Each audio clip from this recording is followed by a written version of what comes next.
So you are right now at the Ride Scout headquarters. Ride Scout is a company that was born and bred right here in Austin, Texas, with a focus on providing mobility, seamless mobility, door-to-door for all. And with that vision, we teamed up to help create MobilityATX with Glass House Policy, because what we want to do is create an open forum for people to discuss very important issues in transportation and mobility.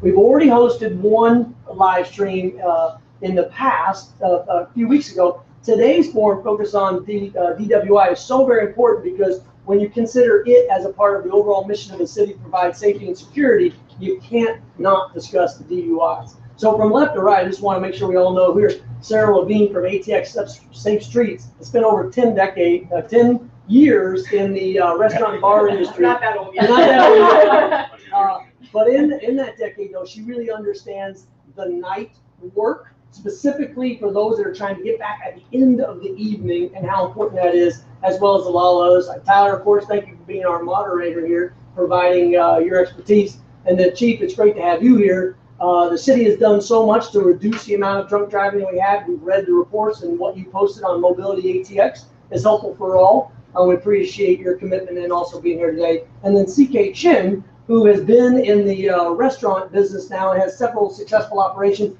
comes at it from the owner side. So we have the advocate, the owner, and then the enforcement all together, moderated by Tyler. So I think it's going to be a great fit. So as the CEO and co-founder of Ride Scout, I'm going to be quiet now, get out of the way, turn it over to you, Tyler. Good. All right. Thanks for coming. Thank you. Thank you for having us. I think this will be a great discussion for those of you at home or at work.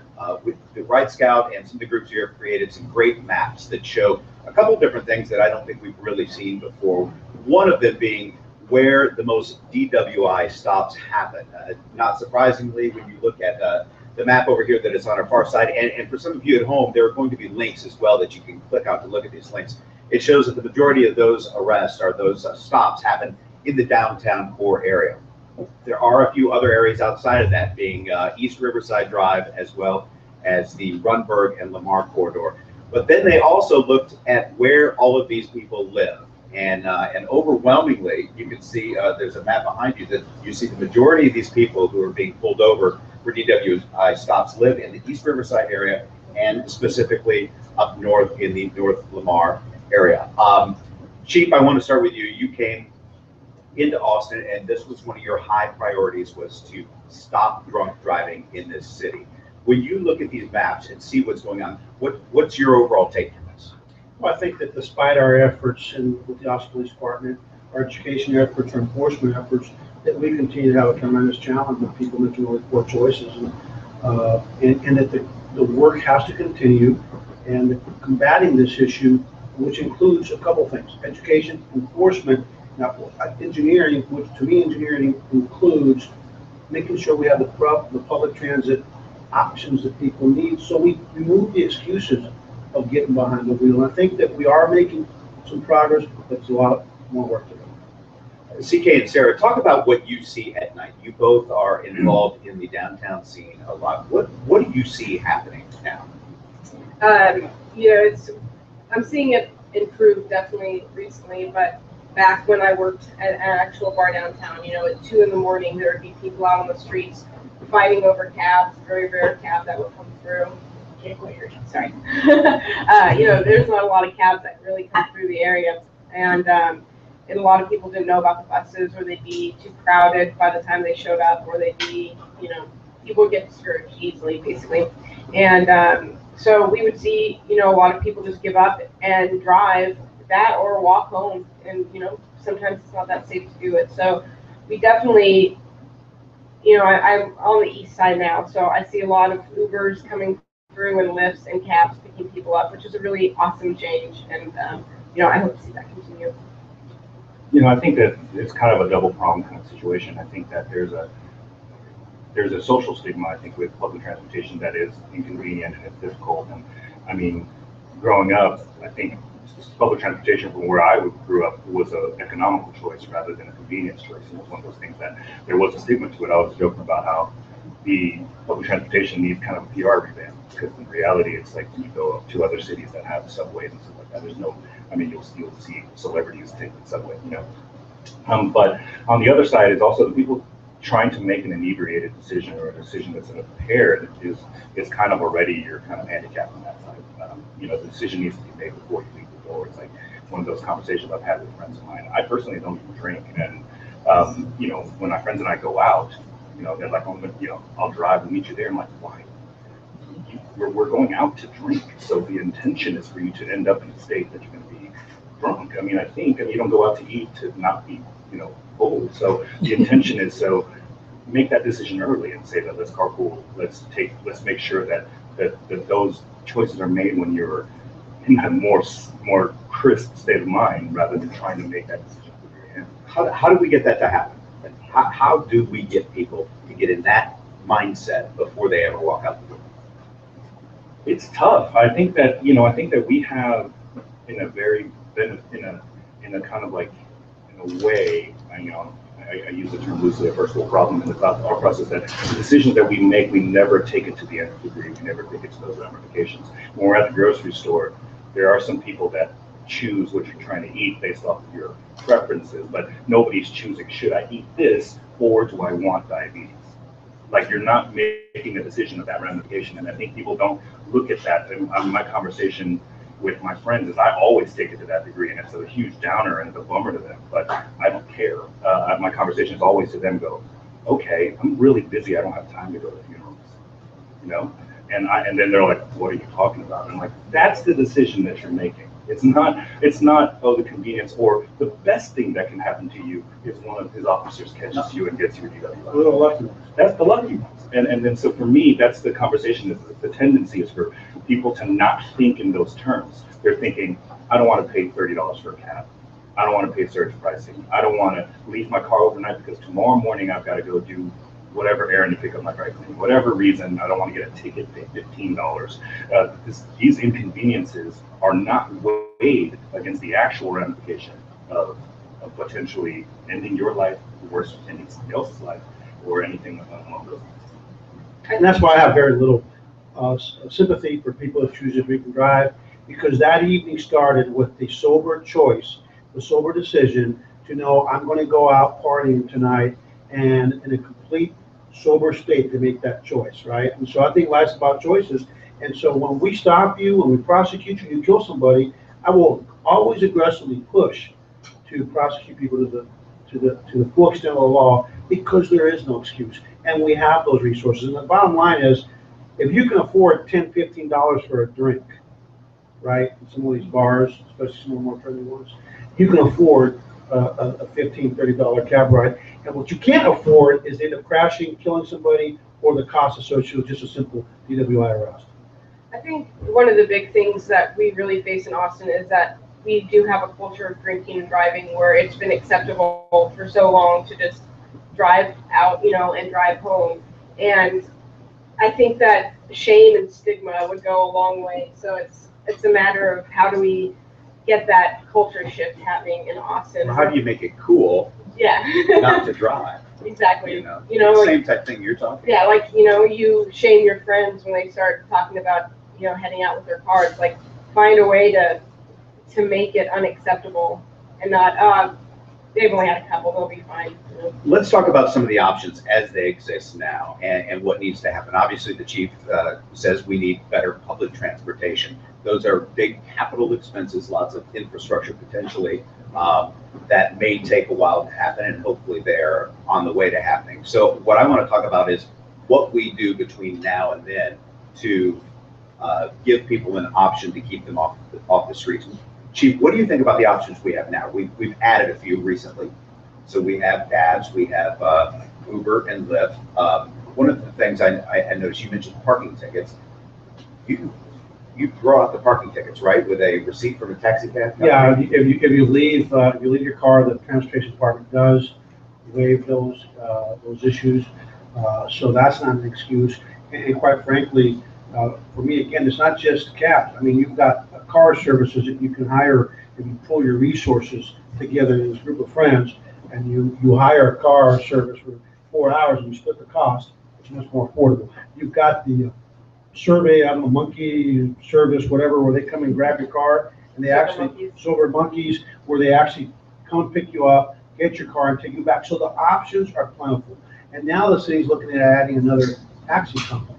But again, it's about choices. The beginning to the solution is people making the right choice. The other piece I'm going to throw out, because you're in the restaurant business and you're in the service industry, is we have too many places overserving people. I mean, it really irritates the heck out of me when I work patrol downtown, especially.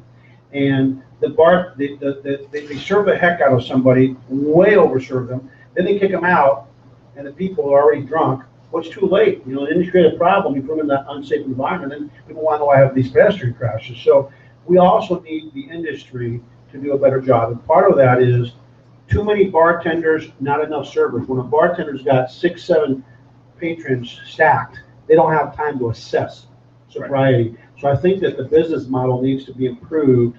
And one of the things I've told ABC is that there should be, based on capacity, based on the capacity of the location, there should be a ratio between capacity and servers.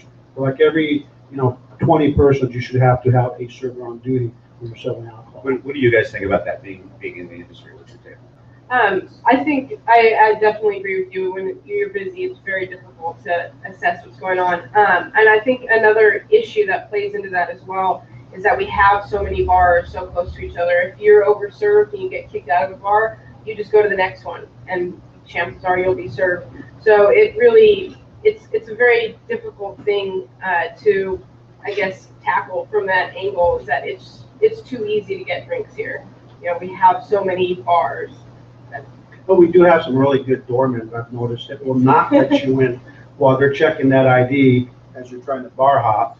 If they see, there's some really good ones, take it very seriously, and they see that you are already intoxicated, they won't let you in, and that's kind of a responsible way of doing business. Absolutely.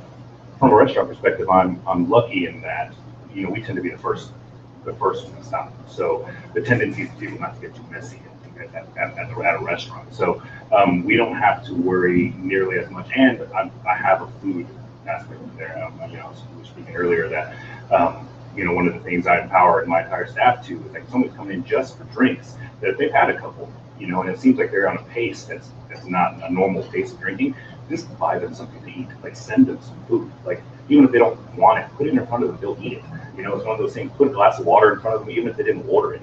It's one of those things that unfortunately you have to kind of take the steps for them and do that. I mean, like I've said before, I've sent people home on my Uber off of my phone and paid for it because my opinion, I'm just like, look, it's not worth it. You're not in a position to even argue. You're not in a position to have a logical conversation with me. So I'm just going to send you home. So, and rather than send them out on the streets, I'm not going to send them home. So, okay, let's talk now about options. What else would you like to see put into place to help with these problems? Specifically, when we look at these maps, where people are going and where people live, or do you have some ideas? One of the things that really strikes me about those maps is, the North Lamar, Runberg area and the Riverside area are both served by the Night Owls. And in fact, Riverside served by the E-bus as well, so there's additional buses during the school year. So at that point, it becomes a question of how do we get the word out, how do we educate the people, and make sure that they're aware of the options that they have, that they're using them. And because that's absolutely insane when you look at greater than 600 over there in Riverside, and it's a very well served area by public transportation. So I think there's a lot of outreach to be done in those neighborhoods to people to know their options. One thing that we've really been pushing for and we would like to see up is, especially around downtown, wayfinding signs that list all of your options for getting home. Phone numbers of the cab companies, the apps, Sober Monkeys, Urban Scoot that both pick your car up, bus maps of both like the routes and then also where all the stops are downtown, all the parking lots as well. A lot of people are unaware that they can leave their cars overnight. And I think that having stuff out like that around the bars, especially around downtown, will kind of keep it front and center. If somebody comes out of the bar and they're like, I've had too much to drink, and they see a sign, hopefully they'd be more likely to be like, okay, I'm going to take a look at this and see what my options are. Any ideas? Any other ideas? Well, I think that we have to look at mobility. We need to look at mobility not just in terms of drunk driving vehicles. We need to look at mobility in a region in terms of aging population, in terms of everybody's ability to get around the greater Austin area. Because the problem isn't just in the Riverside. If you look, there are people that live all over the state that are being arrested for DWI. There are a lot of places in the city where you cannot take public transit, especially at night. You know, we're taking up bus lanes downtown, lanes for the buses, yet if I want to commute from Circle C, I'm not sure that's all that convenient. Or I'm coming in from Steiner Ranch, I'm not sure that's that convenient. So I think that in order to really continue to tackle this issue, we have to look at mobility, not just in the core of the city, not just in the city center, but in the entire region. Because at the end of the day, Austin, Texas is the center of the universe for this region. And when it comes time to party, guess where everybody comes? To Austin. And so we have to have the train that goes to Leander, makes a lot of stops. It can't stop at 1 a.m. or at midnight. It needs to probably go same with the bus system. Absolutely. Right. We have to have abilities for people to get out to the burbs. Because a lot of these people do come from the burbs and such people in town. That's that's something that we've definitely pointed out a lot too, is that when you don't have this late night running bus, and it's not just for drinking, there's, we're a 24-hour city. You've got janitorial work, maintenance, you've got warehousing, you've got call centers, you've got all these 24-hour jobs, and a lot of people can't take those jobs because they don't have a way to get there on third shifts. I think it's like we talked about before, it's also a cultural thing. I think that you brought up a really great point. It's not about drunk driving. It's just about taking public transportation in general.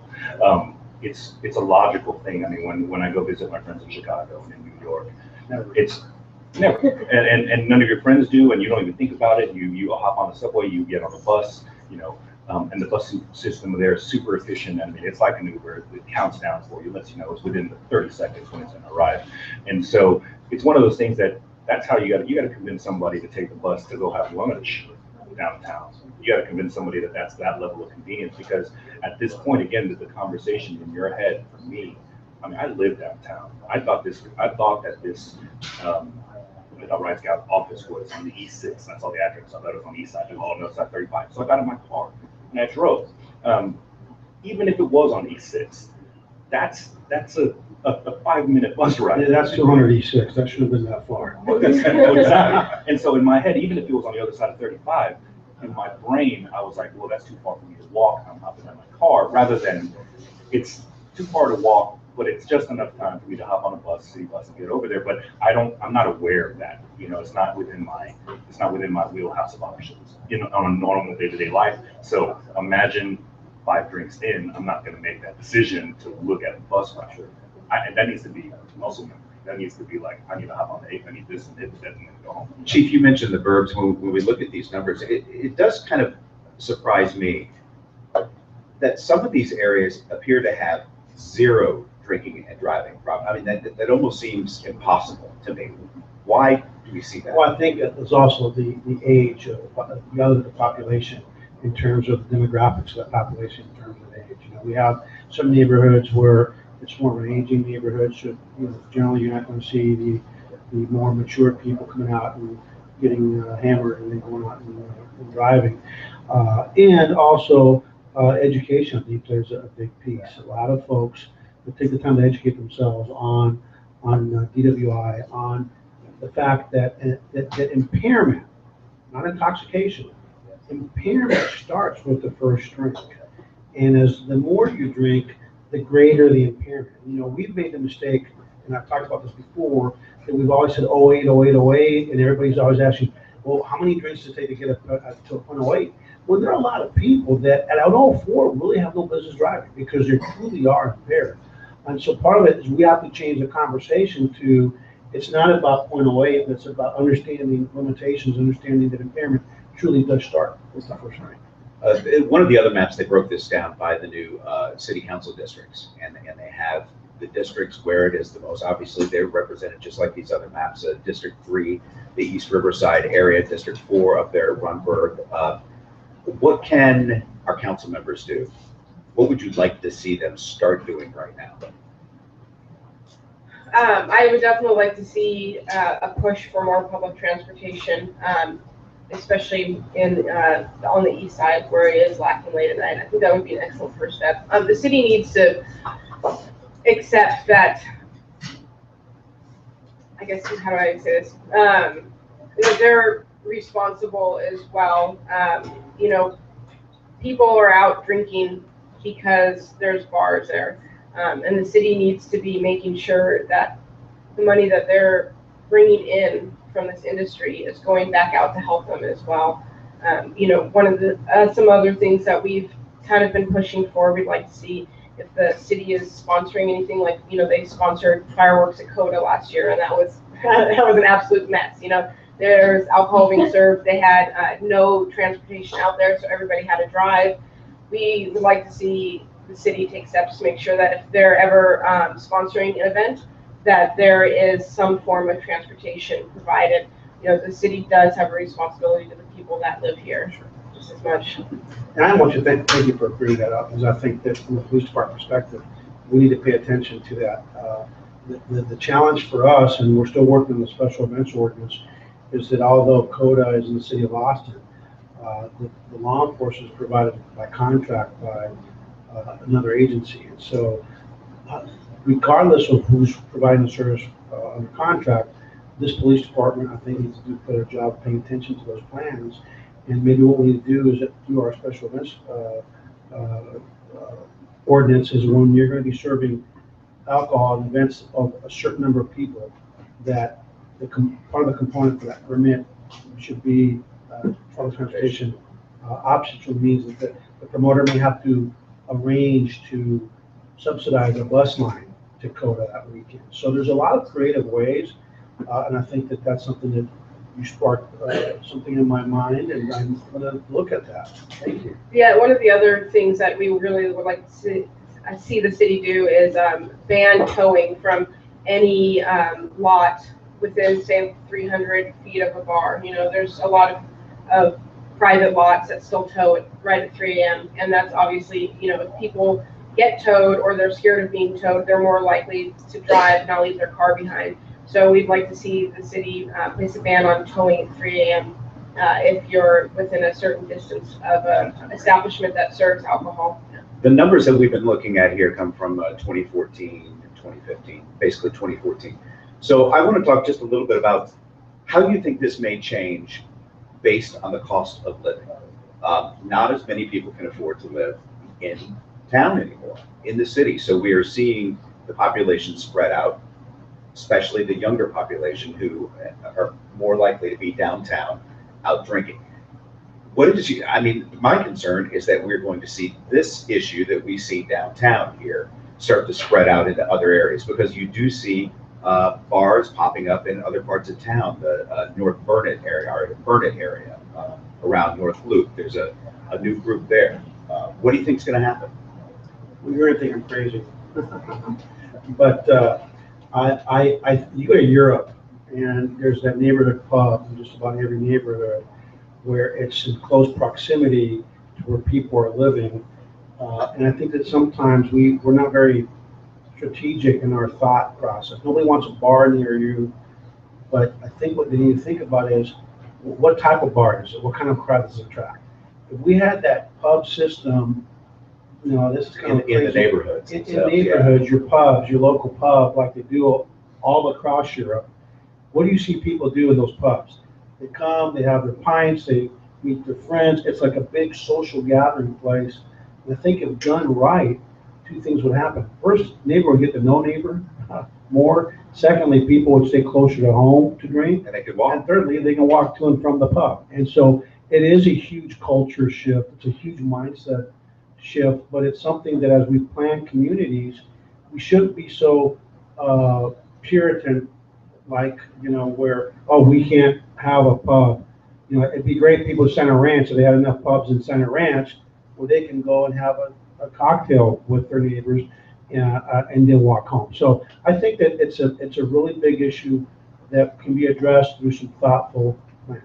I think you watched it happen. When I first arrived here, San Marcos stopped serving at midnight, and I used to see an influx of Texas State you know, Southwest Texas, that kind of thing. But Texas State students show up at 12:30, you know, at 12:45 after their last call. And then they would make the drive to Austin to finish, right? That's right. And then drive back home. And then drive back home. Yeah. And so now, being that For the party buses. yeah, well, I'll take a party bus. Party bus, at least somebody else is driving, you know. But at one standpoint, you know, now you don't see that as often. You know, people just stay in San Marcos, which is kind of the way you want to do it on a Tuesday. You know, it's kind of one of the things that you say. Sometimes you just want a drink or two.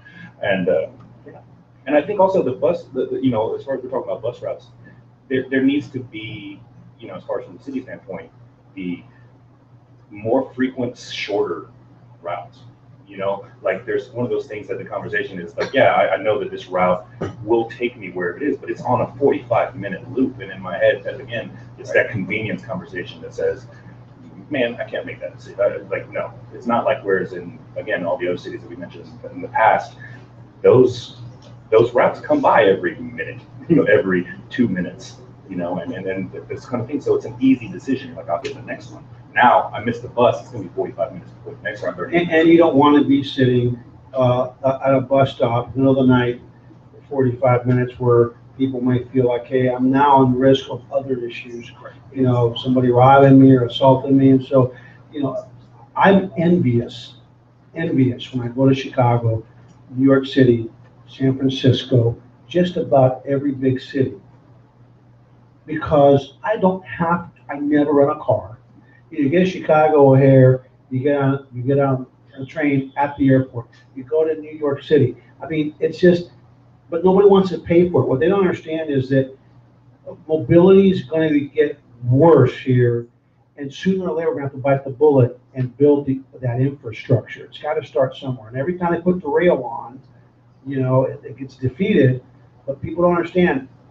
You're aging and you're growing, and you're not going to build yourself out of it with roadways. There's no way. And it's only going to get more expensive. It's only going to get more expensive, absolutely. And you know, I kind of argue with some folks about that because they think that you can build more roadways, but the truth is there's so much urban growth here that how are you going to build more lanes on Mopac, right?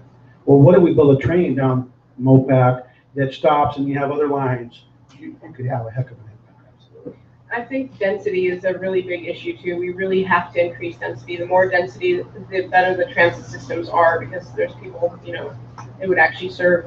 So I think when we discuss all of this, that we really have to discuss density and, you know, get in those small units and whatnot, and the family units in these neighborhoods that right now are all single family homes.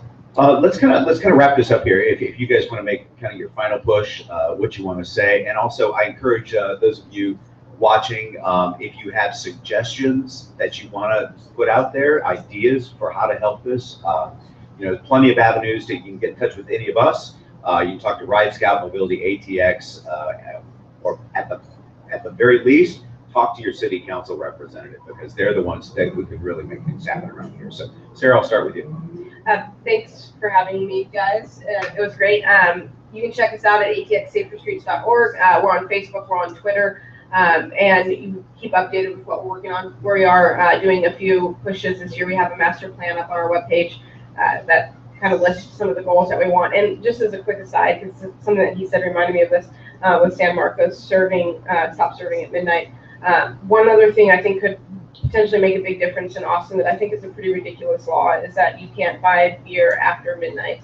So basically, if you get off work late and you want to have a drink, you have to go out to a bar. You can't go and, you know, it's 1 o'clock on Saturdays, but midnight for the rest of the time. It doesn't make sense to me that you can still buy alcohol in a bar, but you can't in a grocery store. You know, that's I feel ashamed that I didn't know that. So you can't go to the grocery store. Is that a state law or is that an ordinance? You know, I don't know if it's. Well, we need to research that, yeah. Because if people want to drink, they're going to go grab a drink, and I'd rather you nail it on the head and go to the local grocery store or the local liquor store and then go home. So thank you for bringing that up. I'm really embarrassed to say I didn't know that. It's 1 p.m. or 1 a.m. on Saturdays, but the rest of the week it's midnight. And to point something out along those lines too, one other thing, there's some home delivery services that will actually bring the stuff to you now if you've been drinking too. So no need to go out there. gotta do is get on your smartphones and bring it out here. Tyler's one of the people. Yeah. Yeah. He wants to go. Yeah, I think that, I think that it starts off, we have these kind of big plans as far as with the city, and these changes take time. It takes a lot of time to turn the ship, but, it first starts off with just, being insistent amongst your friends. I think that there's a degree that we're all kind of shy about to tell somebody that, to be insistent that we carpool, or that the convenience aspect of it. I think the main reason why I even got invited to this panel was Patty noticed that, I would frequently on these big days, Southwest, Macy and stuff like that, I would put on, social media that, hey, if you're downtown, you can just crash at my place. Like don't worry about it. Like, you're a friend of mine, crash at my place, don't even worry about it. And it's So you're gonna feed us and let us sleep. I'm there. It's a hospitality industry. But it's one of those things that, for me, that's where it kind of starts, is the idea to be insistent about it and tell your friends that, hey, don't worry about it. Let's carpool, pick up. One thing that people complain so much about the parking, that's the biggest reason why people are starting to carpool, is because they're not wanting to space. There's no spaces. And so, there's a lot of these things where it's like, I think it's a cultural thing, and I'd love to see that. I'd love to see the restaurants be more insistent about that, being some way that we can reward people for doing that, and convincing people that, again, it's not, there's no stigma attached to it, carpooling, or the convenience of it is way outweighed by the cost of the reputation. Very good. Chief? Good. Well, first of all, I know I have a sense of humor, so I joke, but it is a very serious matter. And I think that it all starts to everybody to think that it won't happen to me. I can make it home. It only takes that one time to make that bad choice. They can change your life forever. That some pedestrian comes out in front of you and you run them over and you're under the influence, and or you don't make a right decision at a red light. It's just, it isn't worth it. It isn't worth it, because to every other person on the street, you are the other guy. So don't think that because it's only going to happen to the other guy, that chances are that it can happen to you just as easily. So take it from somebody that has seen a lot of death, a lot of tragedy, a lot of destruction.